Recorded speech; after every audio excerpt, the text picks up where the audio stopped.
vamos a ver qué hacer cuando vemos en un patrón o unas instrucciones en inglés el double crochet. El double crochet con esta abreviatura en español significa vareta o punto alto. Y lo hacemos de la siguiente manera. Tomamos hebra, insertamos la aguja en el punto donde lo tenemos que hacer, tomamos hebra y la sacamos. Y vamos a tener 1, 2 y 3 bucles en nuestra aguja. Tomamos hebra y la pasamos por los dos primeros, volvemos a tomar hebra y la pasamos por los otros dos.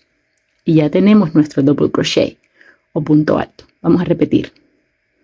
Tomamos hebra, insertamos, tomamos hebra, sacamos y tenemos 3 bucles en nuestra aguja.